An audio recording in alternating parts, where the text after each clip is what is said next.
22 News is continuing our coverage of Love Your Heart Day as part of American Heart Month. So joining us now is Dr. James Arcolio of Cooley Dickinson Medical Group.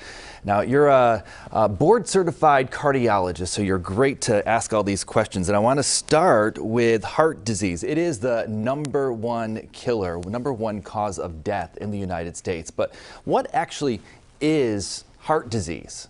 Yeah, so when you talk about it like that, it's a very generic term. But heart disease now and cardiology has sub-specialized and even sub-subspecialized so much. It means many different things. So there's heart disease, the most common cause of death that everybody thinks of is coronary disease. So when people get heart attacks and it weakens their heart muscle, or they have complications from that, that causes people to die.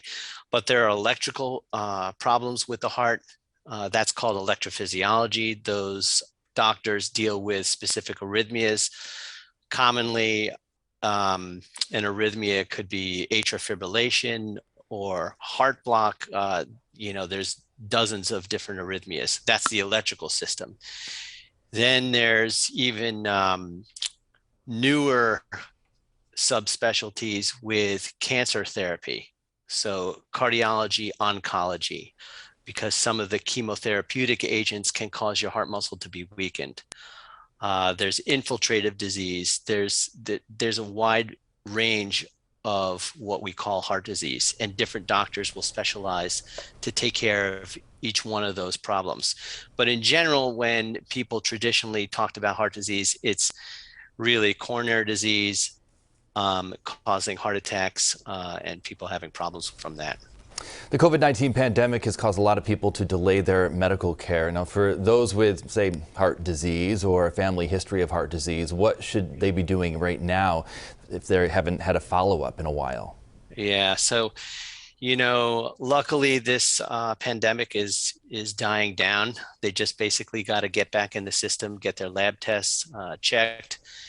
They got to get out and start exercising. And you're right, people were delaying getting treatment. I could think of quite a few cases in particular where people stayed home for a whole week having chest pains and were so fearful of going to the hospital, and they ended up going to the hospital and literally passed away because they let things advance too much. But I'm really hopeful, and I see it in day-to-day practice, where people are getting back into the system and they're getting taken care of. All right, and lastly here, men and women may present different signs when it comes to, the signs of a heart attack, for example. So what should men be looking for? What should women be looking for? I think traditionally men had that, the more textbook symptomatology, where they have a pressure-like sensation in the chest, or they have shortness of breath when they exert themselves. And I'll tell you, just tonight, I was covering the hospital, and an elderly female patient came in, and she was just tired. She just had a little fatigue and maybe some exertional shortness of breath beforehand in the preceding couple of weeks. And she ended up having quite an enzyme leak, which is another way of saying that, the markers were abnormal, that she had some muscle damage. So her symptom was just predominantly fatigue. So they are different. And you just got to listen to your body and not take any chances, and seek help when there's a question. Dr. Arcolio, thank you so much for joining us tonight.